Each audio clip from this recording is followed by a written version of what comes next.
Амбасадоре Гир, благодарам за ова интервју, благодарам што сте дел од 360 степени. Кога ја имаме во вид руската инвазија на Украина, моето прво прашање би било дали има чувство на ургентност во Европската Унија поврзан со Западниот Балкан и со динамиката како се одвива пристапниот процес. Well, thank you, Vasco, very much, and thank you for the invitation to join you on 360 degrees. Perhaps we just start, first of all, with the issue of the Russian invasion of Ukraine, because we need to address directly what is at stake here. And what is at stake here, as you know, is a direct attack on the territorial integrity and sovereignty of another country. But more than that, it's also a direct challenge to the independence of that country and the right of those people to pursue a democratic future and make decisions about their own future, as we all do.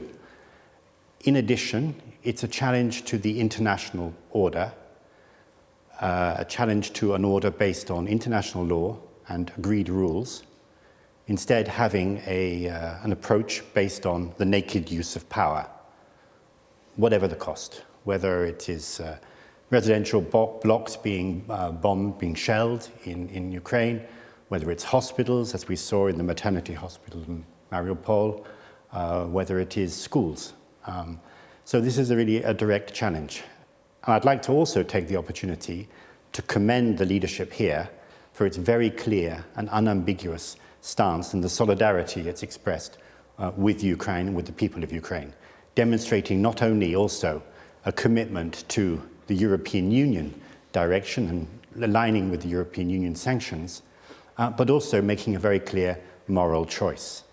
But coming to the issue that you raised, which is the accession process, I think it's important to say that these events highlight once more what really the European perspective means, because it underlines the fact that the European perspective offers the best hope for us all, for a democratic future, for a more stable and secure future, and for a prosperous future. Of course, there is a sense of urgency to that because we are seeing such dramatic events taking place in Ukraine.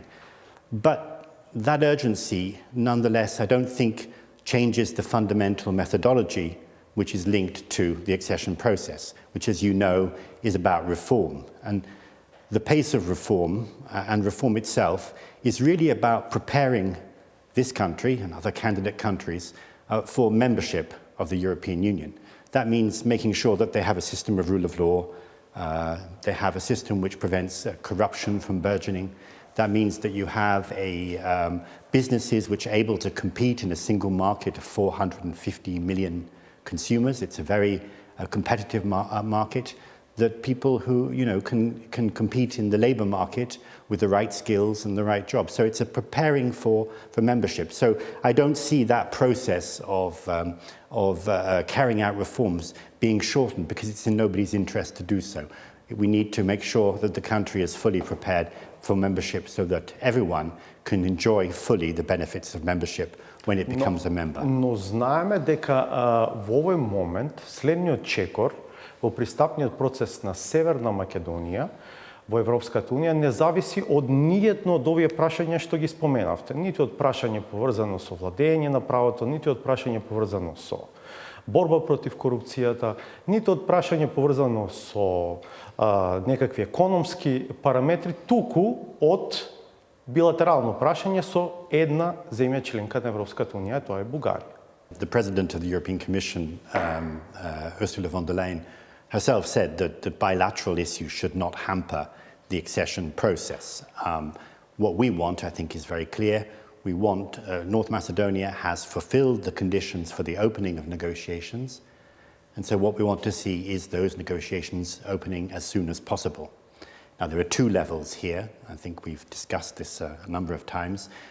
First of all, there is the discussion within the Council, which is our business, to make sure that what we call the negotiating framework, which is the terms of reference for the future accession negotiations, can be agreed as soon as possible, and that requires 27 member states to agree on that. The second element, of course, are the bilateral issues, which is a matter between North Macedonia and Bulgaria. And we've always urged the two sides to continue to engage in those discussions with the aim of achieving a mutually acceptable agreement as soon as possible. So there are separate elements, I think, here. Оно што веројатно нема прв пат да го слушнете ова прашање, но не можам да не ви го поставам, е има ли мерка, има ли лимит до кој што можат додат барањата на една земја членка кон една земја кандидат, земја аспирантка во пристапниот процес во однос на така наречените билатерални прашања? Може ли да речеме под билатерално прашање да се подведе начинот на кој што ќе се ословува официјалниот јазик на една држава, во конкретниот случај македонскиот јазик? I mean, I've quoted the President of the Commission already, and again, what she's saying there is we don't want bilateral issues to be part of the discussions and to hamper progress on the accession front. We want to focus indeed on the issues that I've mentioned, which is the reform process, which, by the way, should continue whether or not negotiations open today or tomorrow. So again, I would say that the bilateral issues are separate. These are issues which need to be resolved directly between the two countries concerned here, North Macedonia and Bulgaria. And we, working with the member states in the Council, need to try and reach an agreement as soon as possible so that we can move forward and focus on, indeed, the reform issues which I've been outlining. Дали именувањето на јазикот на еден народ може да биде билатерално прашање? Well, I don't, on this specific issue, I mean, this is a discussion that's taking place between the two countries. We're aware of many differences that are aired in public between the two countries. We've urged the two countries to work together to resolve these issues. We're seeing a new dynamic in that sense, which is encouraging. But that's where these issues need to be resolved. It's true that within the accession process itself, there is, of course, fundamental rights that need to be respected, and minority rights are included in that as well. But I don't want to mix it all up.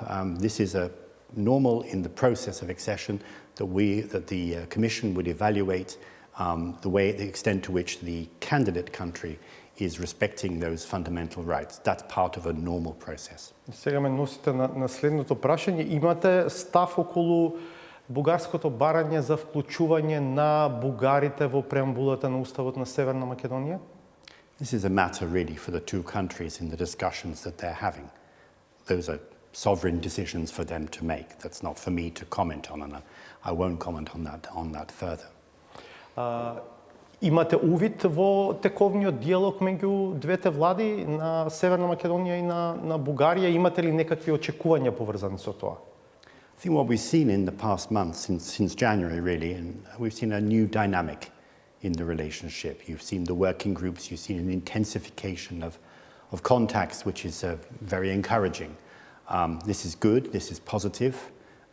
We want to see this continue. We want the momentum to be sustained so that these issues can be resolved, and then the opening of negotiations can then start as soon as possible. Дали јуни е реалистичен датум кога може да се очекува, да кажеме, пробив во овој процес и тргање на бугарското вето? I think you understand that I would, I don't want to get into the dates game. There's a temptation to choose one date or another date, say this is the time that it must be delivered. What I would say is, look, there is a good dynamic at the moment. Let's keep that going so that we can open as soon as possible. Знаете, и други амбасадори овде на земји членки на Европската унија, например холандскиот, знае да каже не врзувајте се за еден датум.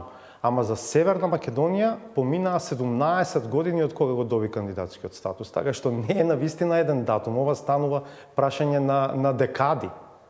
No, I understand people, the decision at the highest level was made in March 2020 that the country has fulfilled the conditions to move forward. We want to see that happen as soon as possible. There have been delays. It's not been possible so far. I understand that people are frustrated because they want to see progress. They want to see tangible and real benefits in this process. I'm very confident that we will get there, but I don't want to play with dates because that is perhaps, that's unrealistic to give it one date or another date. That focuses on a particular timeline. What we need is dynamism as much effort as possible to get across the line and open as soon as possible. Сите овие одлагања, ова фрустрација за која што зборувате, веројатно се причината за малата во овој момент, се помалата доверба на граѓаните во Европската унија и во нејзиното влијание во Северна Македонија, па како ги коментирате еве резултатите од последните истражувања на јавното мислење кои што го покажуваат тоа? Look, let's take a bit of a reality check first of all. I mean, if you ask what you want from a friend and partner, well, you want them to be there in good times and bad times. You want them to be involved in all aspects of your life, and you want them to invest. Now, if you take that as a standard, look at the European Union. The European Union is by far and large, the European Union and its member states is by far and large the largest donor to the country. That includes urgent support provided in times of crisis, such as the COVID-19 crisis, when we provided medical equipment, medicines, vaccines as well.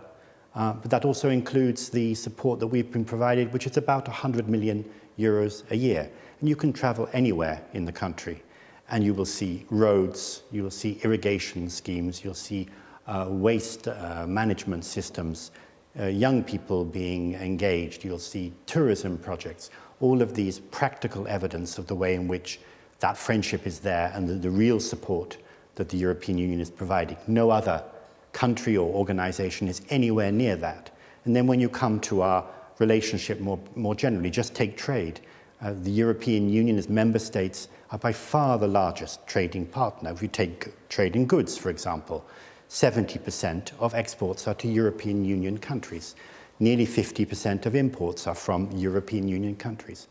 And on investment, because you like to invest in your friends, foreign direct investment, the European Union is more than 60% of all, the European Union member states represents more than 60% of foreign direct investment in this country. That's real, tangible support which has been there throughout, in addition to the political support that comes and has been in many, many different fields. Now, you mentioned, of course, the polls, and I've seen them as well. I agree with you that the delays in the opening of negotiations obviously creates frustration. This may be reflected in some of the polling, but at the same time, I think it's very clear that there's a very strong underswell of support for the European Union. People understand that the European perspective is, as I've already said, provides the best prospect for a democratic future, a prosperous future, a secure future, and all of the other models which occasionally sort of come up in the public discussions. These, when you look at them in any detail at all, quickly fall apart. It's the European Union that is most attractive. That's why in some of these same polls, you still see something in the region of 68% of the population strongly supportive of the European Union. But that's not a reason for complacency, because we, and those who are supporters of the European Union, need to get out in the public sphere, explain what we're doing, explaining how we're trying to help and engaging with people. Билатералното прашање со Бугарија помалку не спречува да се концентрираме на оно што веројатно треба да значи пристапен процес во вистинската смисла на терминот, а тоа се реформи поврзани со владењето на правото, со борбата против корупцијата, независноста и ефикасноста на судството и така натаму. Од ваша перспектива, кои се главните области за грижа во овој момент во овие теми што ги споменав? I fully agree with you that the focus needs to be on reforms, because ultimately this is what will transform the lives of citizens. This is what's in their interest. They want better services. They want to see a progress in this area. And as I've said, the whole reform process in the EU context is one that covers many different areas. One of the fundamentals is indeed in the area of rule of law, good governance, and fight against corruption. There has been progress, certainly, and we have reported on that regularly in our annual reports. But the momentum of progress needs to be sustained. Much more needs to be done. We need to see further efforts to strengthen the judiciary, its independence and professionalism. We need to see the fight against corruption at all levels being addressed so that it can be demonstrated clearly that nobody is above the law, and that when there are examples of corruption, those responsible are brought to account. But I'd also like to mention one other issue which is of concern, and something I've actually talked about since I arrived in the country back in September 2020, and it's only exacerbated in that time, and that concerns political polarization. And we see this particularly at the moment in Parliament. It's of course natural that government will propose legislation, and it's natural and healthy and good in a democracy that opposition should oppose, so that that process of discussion results in the best policy and the best legislation. But what we see is an intense process of polarization, and what we need is that everybody in the different political factions to come together and say, yes, we do disagree on many things, but we do agree on the national interest. We do agree on the European agenda, that we want to advance it. All parties, nearly all parties, have signed up to that. We want to advance, so we'll cooperate together to make sure in Parliament that we can advance the European agenda, even if we disagree on many other things.